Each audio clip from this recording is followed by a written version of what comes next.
Shalom. We are in our feast. We are in the feast of Catholic of all the saints, and we are in our preaching the wilderness series. Binabasa natin ngayon ang mga pagbasa na binabasa sa buong daigdig sa lahat ng mga Katolikong simbahan. The first reading of today is mula sa Aklat ng mga Pahayag, chapter 7, verse 2 to 4. At nakita kong umaakyat sa gawing silangan ng isa pang anghel, taglayang pantatak ng Diyos na buhay. Humiyaw siya sa apat na anghel na binigyan ng Diyos ng kapangyarihang maminsala sa lupa at sa dagat. Huwag mo na ninyong pinsalain ang lupa, dagat o ano pa mang mga punong kahoy. Hintayin ninyong matatakan sa noo ang mga lingkod ng ating Diyos. At sinabi sa akin ang bilang mga natinatakan, 144,000 buhat sa 12 lipi ng Israel. Then verse 9 to 14, pagkatapos nito'y nakita ko ang napakaraming taong di kayang bilangan inuman. Sila'y mula sa bawat bansa, lahi, bayan at wika. Nakatayo sila sa harap ng trono at ng kordero, nakadamit ng puti at may hawak na mga palaspas. Sabay-sabay nilang sinabi, ang kaligtasan ay mula sa kordero at sa ating Diyos na nakaluklok sa trono. Tumayo ang lahat ng anghel sa palibot ng trono ng matatanda at ng apat na nilalang ng nabuhay. Sila'y nagpatirapa sa harap ng trono at sumamba sa Diyos. At ang wika nila, Amen, sa ating Diyos ang kapurihan, kadakilan, karunungan, pasalamat, karangalan, kapangyarihan, at kalakasan magpakailanman. Amen. Tinanong ako ng isa sa matatanda, sino ang mga tao nakadamit ng puti at saan sila nanggaling? Hindi ko po alam, tugon ko, kayo nakakaalam. At sinabi niya sa akin, sila ang malitagumpay sa kabila ng mahigpit na pag-uusig. Nilinis nila at pinaputi sa kordero, sa dugo ng kordero, ang kanilang damit. Ang salita ng Diyos. Salamat sa Diyos.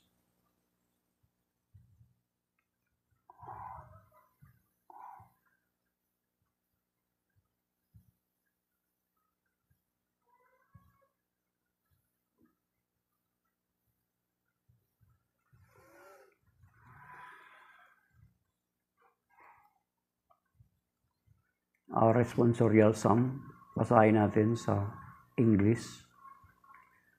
Our responsorial psalm is taken from the Psalm 24. The response, Lord, this is the people that long to see your face.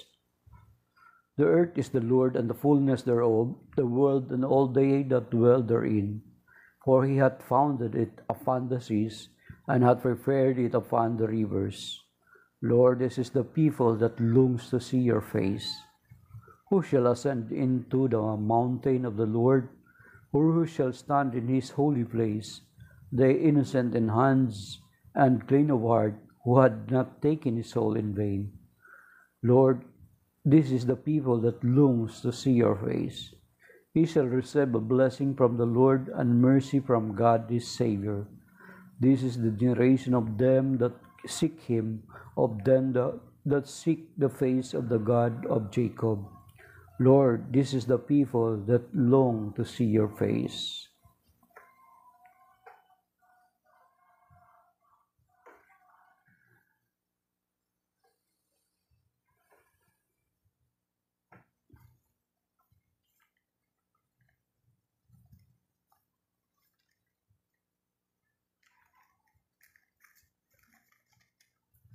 Ang ikalawang pagbasa ay hango sa unang sulat ni San Juan, chapter 3, verse 1 to 3. Isinipin ninyo kung gaano kalaki ang pag-ibig sa atin ng Ama.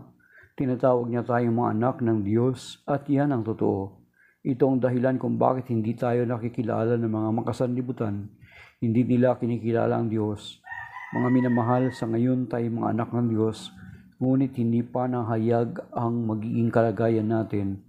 Gayunman, alam natin sa pagparitong muli ni Kristo, tayo matutulad sa Kanya, sapagkat makikita natin siya sa Kanyang likas na kalagayan. Kaya't ang sinumang may pag-asa sa Kanya ay nagpapakalinis tulad ni Kristo, siya'y malinis. Ang salita ng Diyos. Salamat sa Diyos. Alleluia, alleluia. Come to me, all you who labor and are burdened, I will give you rest, says the Lord. Alleluia, alleluia. Ang mabuting balita ng Panginoon ayon kay San Mateo chapter 5 verses 1 to 12. Papuri sa iyo, Panginoon. Nang makita ni Jesus ang napakalakapal na tao, umahon siya sa bundok. Pagkaupo niya ay lumapit ang kanyang mga alagad at sila'y tinuruan niya ng ganito. Mapalad ang mga aba na wala nang inaasahan kundi ang Diyos, sapagkat makakasama sila sa kanyang kaharian. Mapalad ang mga manahapis, sapagkat aalawin sila ng Diyos. Mapalad ang mga mapagpakumbaba, sapagkat tatamuhin nila ang ipinangako ng Diyos. Mapalad ang mga nagmimithing makatupad sa kalooban ng Diyos, sapagkat ipagkakaloob sa kanila ang kanilang minimithi. Mapalad ang mga mahabagin, sapagkat kahabagan sila ng Diyos. Mapalad ang mga may malinis na puso, sapagkat makikita nila ang Diyos. Mapalad ang mga gumagawa ng daan sa ipagkakasundo, sapagkat sila'y tuturing ng Diyos ng mga anak niya. Mapalad ang mga pinag-uusig dahil sa kanilang pagsunod sa katotohanan ng Diyos, sapagkat makakasama sila sa kanyang kaharian. Mapalad kayo kapag dahil sa akin naalimura kayo ng mga tao, pinag-uusig at pinagwiwikaan ng lahat ng uri ng kasamaan na bawang kasinungalingan. Magdiwang kayo at magalak, sapagkat malaki ang inyong gantimpala sa langit. Gayon din ang ginawa ng mga tao sa mga propetang nauna sa inyo. Ang mabuting balita ng Panginoon, pinupuri ka namin, Panginoong Hesukristo. Okay. Ang araw na ito ay pinagdiriwang natin ang kapiyastahan ng lahat ng mga banal. At wondering na kahapon may mga magulang or may mga kumpanya na practicing of Halloween in a scary way. Whereas may mga parokya din na nagdiwang ng All Saints Day, portraying yung katulad dito, mga saints sa likod ko. Pino-portray nila kung sino yung mga saints na gusto nilang i-portray. Like for example, si Saint Lawrence Ruiz, mayroong isang santo na hindi ko maalala sino yung it seems scary, pero yun ay totoong nangyari sapagkat yung santo na yun ay kahit na pugutan na siya ng ulo ay hawak-hawak niya pa rin yung ulo niya. San Lawrence Ruiz, Saint Therese, or many other saints. So which is, yun naman talaga kasi ang Halloween or nagmula sa salitang All Hallows Eve. Hallows Eve, ibig sabihin, bispiras ng mga banal. Bispiras ng mga banal. Hallows Eve. So, hindi siya Evil's Eve. So, iba yun, mga kapatid. It is Hallows Eve. Ibig sabihin, yun ay bispiras ng paggunita sa mga taong banal. At makikita natin na sa unang pagbasa sa Revelation chapter 7, na makikita natin doon na sinasabi doon sa Revelation chapter 7 verse 9, sa isang pangitain na ipinakita kay Saint John the Beloved sa island of Patmos, yung Revelation chapter 7 verse 9, kung saan nakita niya yung mga tao mula sa iba't ibang wika, lahi, Yan. At ethnicity, sabi dito, sa verse 9, pero prior to that, mga kapatid, dito sa Revelation chapter 7, makikita natin dito na sa verse 3, makikita natin dito na sinasabi na ang mga hinirang ng Diyos ay kanyang tatatakan. Kanyang tatatakan. And then, makita din natin dun sa, pero in contrast of this, makikita din natin dun sa Revelation 13 na yung mga kampon or nasakop ni Satanas or na nabihag ni Satanas ay meron ding tatak. Pero, ang mga hinirang ng Diyos ay meron ding mga tatak. So, kung makikita natin, ang demonyo ay lagi niyang kina-counterfeit o lagi niyang kinokopya ang kung ano ang meron sa simbahan. Ano ang purpose? Kahit sa ngayon, makikita natin. Alam niyo ba na sa lahat ng mga simbahan, sa lahat ng mga simbahan sa buong daigdig, sa lahat ng mga Kristiyanong simbahan, ang Catholic Church lang ang almost kinokopya ng karamihan. Ano ang purpose? Katulad din ng ginagawa ng demonyo. Why he always copying every part, almost every part, or maraming mga bagay na kinokopya niya sa simbahan. Ano ang purpose? To deceive people. Yan yung sinasabi sa 2 Corinthians 11:14, di ba? Na ang layunin niya is to deceive people, na sabi niya, doon sa 2 Corinthians 11, verse 14, huwag ninyong pagtakhan ito, sapagkat ang demonyo man ay maaaring magkunwari na anghel ng kaliwanagan. Kasi kung hindi siya magkunwari na anghel ng kaliwanagan, he cannot deceive people. Kaya nga dito sa Revelation chapter 7, makikita natin na ang mga hinirang ng Diyos ay may tatak. Pero, ang demonyo rin, ang kanyang mga kampon or ang kanyang mga naaakit sa paggawa ng kasamaan ay meron ding tatak. Sinasabi sa Revelation 13. So let us not confuse or let us not be confused with that, mga kapatid.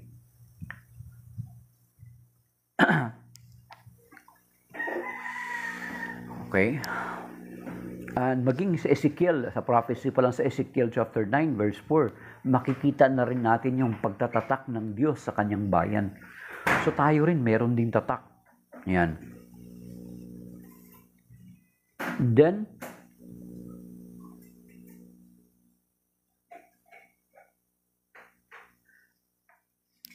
diretso na rin natin, since na nag-usap tayo ng tatak, because sinali niya dito, bagamat ito ay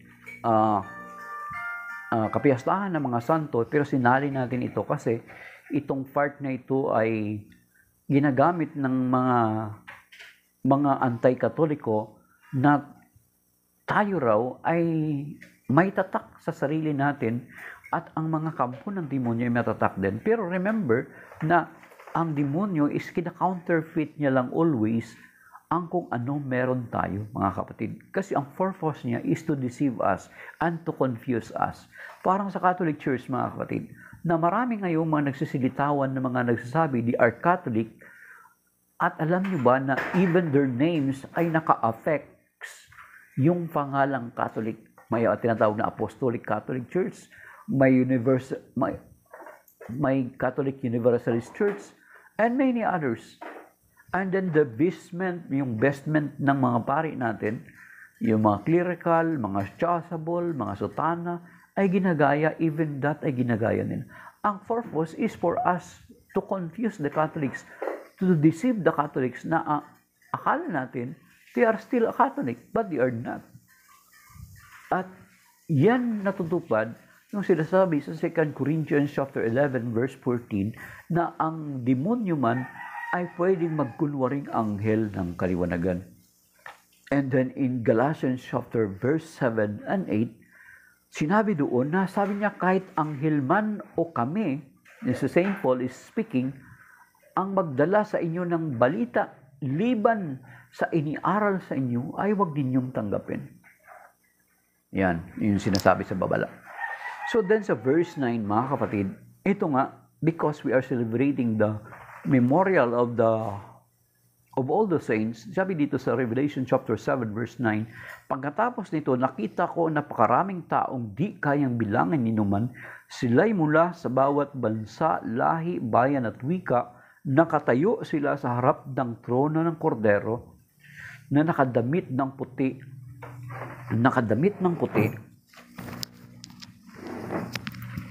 Okay.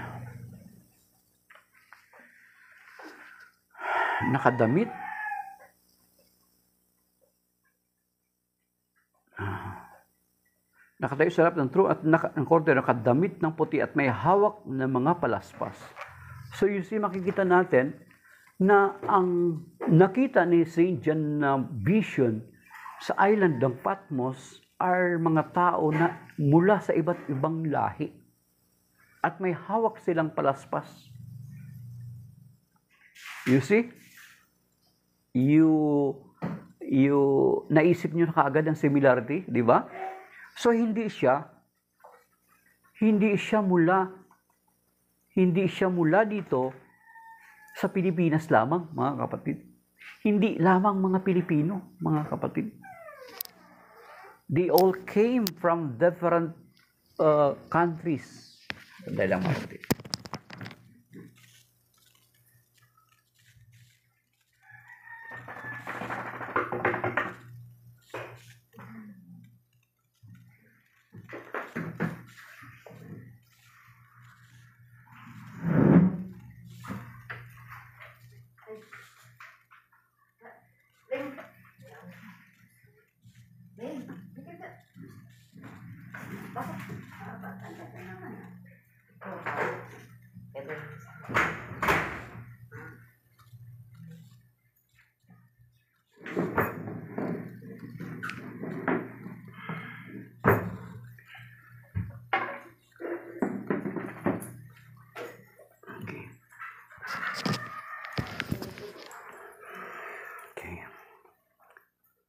So makikita natin na kung titingnan natin, it is very Catholic kasi universal. Lahat ng lahi at wika ang pinag-uusapan. Hindi siya sa Pilipinas lang, mga kapatid. So you have now the idea na sinasabi na nakita ni St. John, na nakita niya roon sa langit, is siyaong mga galing sa iba't ibang bansa, lahi at wika, at may hawak silang palaspas. Kaya nga siguro yung iba balang araw. Kaya nga isa balang araw ay yung mga separated brethren natin na taga-ibang sekta ay baka gagayahin na rin nila tayo at magkakaroon na rin sila ng palaspas. Kaysa sa vision ni St. John dito sa Revelation chapter 7 verse 9, is tayo lang ng mga Katoliko ang gumagawa nito. Bakit? Actually, ang kahulugan ng palaspas is victory, triumph, yan, tagumpay. So, makikita natin na from different countries, mga kapatid, hindi lang sa Pilipinas. Kaya kung gumagana ang imahinasyon nyo, maintindihan nyo kaagad kung ano ang ibig sabihin nitong Revelation chapter 7 verse 9. At sinasabi din sa Matthew chapter 8 verse 11, mga kapatid, na ito'y katuparan din ng Matthew chapter 8 verse 11. Yung sabi dito sa Matthew chapter 8 verse 11, okay, tandaan ninyo, marami ang darating buhat sa silangan at kanluran at dudulog sa harapan na kasalo ni Abraham, Isaac at Jacob sa kaharian ng langit. So you see, it is from different countries, hindi lamang sa Pilipinas, tandaan niyo yan, mga kapatid. So, Ang scoop is worldwide, Catholic, universal. Yan mga kapatid. Kasi yun yung kalooban ng Panginoon na ang lahat ay makaalam ng katotohanan at maligtas. Hindi pwede, yan yung sinasabi sa 1 Timothy 3 and 4. Hindi pwede na sasabihin nyo na natalikod yung iglesia at bahala na yung iba na hindi noong panahong hindi pa dumating yung sekta nyo. That is very wrong. And it contradicts the scripture itself. Kasi sinasabi sa 1 Timothy 3 and 4, na kalooban ng Diyos lahat ay makaalam ng katotohanan at maligtas. Then, kung sasabihin nyo, from the first century after the death of the apostles, namatay or natalikod yung iglesia ng Panginoon at muli lamang na-restore nitong 20th century, 21st century. And that is a lie, mga kapatid. Okay, mga kapatid. Okay, then, we are commemorating the All Saints Day. Ang mga banal, kung binabasa ninyo or nabasa ninyo yung Matthew chapter 22, hindi po sila patay. They are alive. Kasi ang Diyos ay Diyos ng mga buhay at hindi ng mga patay. Malinaw yan sa Matthew chapter 22, yung nagtanong yung mga Saduceo sa Panginoong Hesukristo about doon sa babae na nagkaasawa ng 7. Ang 7 magkakapatid ay napangasawa niya. Because that is in the culture of the Jews, na kapag namatay yung panganay, asawahin siya ng pangalawa for the sake of the eldest son. At kung namatay yung pangalawa, asawahin siya ng pangatlo for the sake of the eldest son pa rin. Namatay daw yung 7. Basahin niyo yung mga 22 mga kapatid. Ang mga santo ay hindi patay. Ito nga, pinakita dito sa Revelation chapter 7 verse 9. They are alive in the presence of God. At kung bakit tayo ng mga Katoliko, ay tayo humihingi ng intercession of the saints because they are not dead. They are alive in the presence of God. Kaya nga itong sa original na Bible, sa kompleto na Bible mga kapatid, ang kompletong Bible, mga kapatid, take note, are 73 books, not 66. Nakakatakot yung 66 kasi kulang na lang ng isang 6. Di ba yun yung kinakatakutan na number ninyo? Then why you are parang ini-embrace natin yung ganun? Kasi sa original na Bible, 73 ang Bible.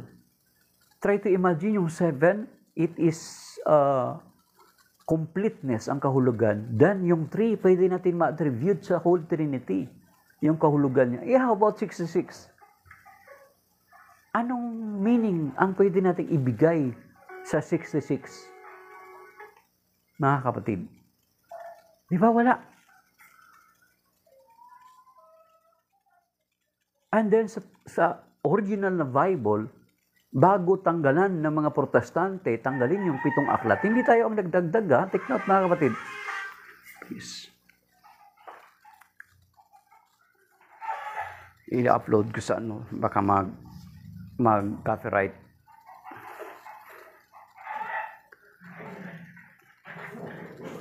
Sa 2-bit 12, mga kapatid,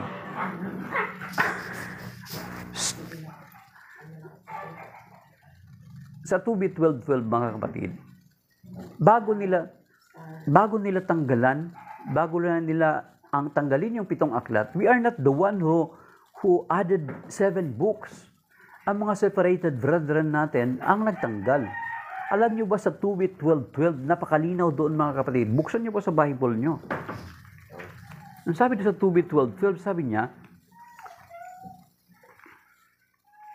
okay, sahin natin mga kapatid, ha.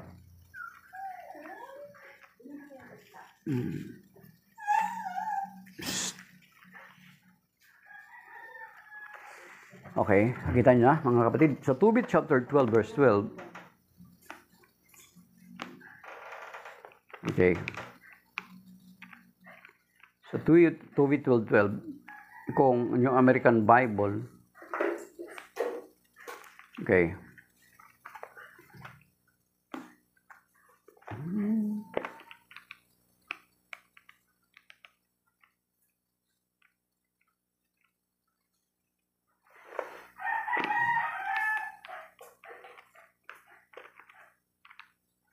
Okay.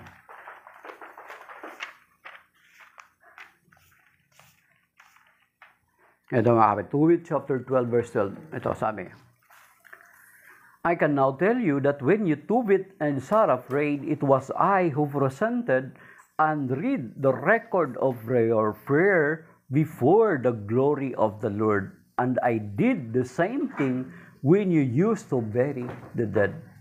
So makikita natin dito na dinideclare ni Archangel Raphael kay Tobit na nung nagdasal sila, nanalangin sila, he is the one who presented the prayers of Tobit and Sarah to God.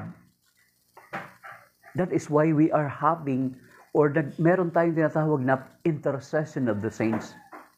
And maging dun sa Revelation, mga kapatid, hindi pwede ma-deny ito ng mga kapatid nating protestante. Pwede nila i-deny yung Tobit 12:12 kasi wala yun sa Biblia nila, kasi tinanggal nila yung 7 aklat. Kasi it contradicts with their doctrines na sola scriptura, sola fide. Dito sa Revelation chapter 8, sa 5, Revelation chapter 5 verse 8 and 9, ito ang sinasabi mga kapatid. Baka hindi nyo ito napansin.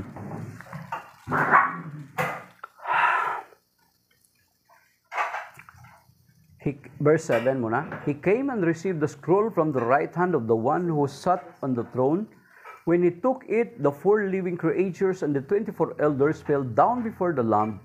Each of the elders held a harp and gold bowls filled with incense, which are the prayers of the holy ones. You see? They are bringing these gold bowls filled with incense, which are the prayers of the holy ones. The holy ones revered here are the believers here on earth, mga kapatid. And then doon, pagdating doon sa Revelation chapter 8, verse 3 to 4, the same scenario ang ipinapakita.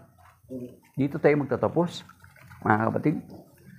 And then doon sa Revelation chapter 12, verse 23, basahin nyo rin doon. Sabi dito sa Revelation chapter 8 verse 3, another angel came and stood at the altar, holding a gold censer. He was given a great quantity of incense to offer along with the prayers of all the holy ones on the gold altar that was before the throne. So you see, ang linaw niyan, Revelation 5:8 and 9, 5:7 to 9, and then itong Revelation chapter 8 verse 3. And the same in Hebrew chapter 12 verse 23, mga kapatid. Sabi niya, lumapit kayo sa mga taong pinagpaging banal na, mga kapatid. Kaya nga, hindi nonsense yung ginagawa natin to ask intercession of the saints. Kasi nasa Biblia yan. Ayaw lang ilatag or sabihin, thank you. Now, Juan. Ayaw lang sabihin at ipangaral ng mga kapatid natin, ng mga separated brethren natin. Or else, yung mga Katoliko na naakay nila sa kanilang sekta at denominasyon ay babalik sa Katoliko. Kaya hindi nila ito, kinoconcealed nila ito, mga kapatid. They are not teaching this. Sabi nila, full gospel sila. But they are cherry-picking. They are cherry-picking the part of the scripture. Kasi kung ipangaral nila lahat, katulad nung nangyari kay Scott Hahn, na isang professor ng theology sa seminary nila, noong binabaybay nila ang Gospel of John, from John chapter 1 to, katapos ng chapter 1, chapter 2, chapter 3, chapter 4, chapter 5. Pagdating sa chapter 6, dinrap ni Scott Hahn yung klase niya sa seminary sa mga theology, sa mga estudyante niya sa theology. Sapagkat ang chapter 6 of John, walang ibang pupuntahan kundi ang belief sa belief ng Catholic Church, which is we are believing in the real presence of Jesus Christ. So ito rin sinasabi sa Revelation 2:12, Revelation 5 for the Revelation 5, then 7 to 9, then Revelation chapter 8 verse 3, at saka itong Hebrew chapter 12 verse 23. Ano sinasabi dito? Lumapit kayo sa masayang pagkatipon ng mga ibinilang na panganay. Okay? Ang footnote dito ng NG, o kaya anghel na masayang nagkakatipon at saka kapulungan ng ibinilang na panganay. Okay?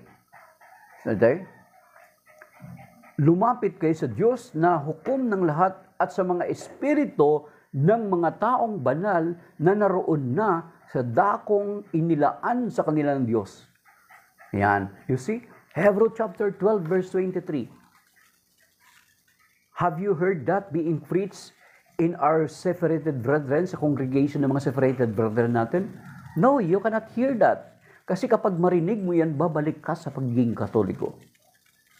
Napipreach, narinig nyo na ba na i-preach nila yung Revelation 5, 7 to 9, at saka Revelation chapter 8 verse 3, at yung Tobit chapter 12 verse 12? No, hindi nila yan i-preach sapagkat kung magkagayon, ikaw na Katoliko, babalik ka sa pagiging Katoliko. That is why we, the Catholic Church, in the Catholic Church, are commemorating and asking the intercession of the saints sa ating mga panalangin because they are presenting our prayers before the throne of our God, mga kapatid. So maraming salamat mga kapatid sa nagsubaybay, sa nanood, sa nag-tap ng screen, or maging so hindi man nag-tap ng screen, at sa mga nag-like at sa mga nag-send ng gifts. May God bless us and keep us safe and sound sa araw na ito. Amen. Shalom mga kapatid.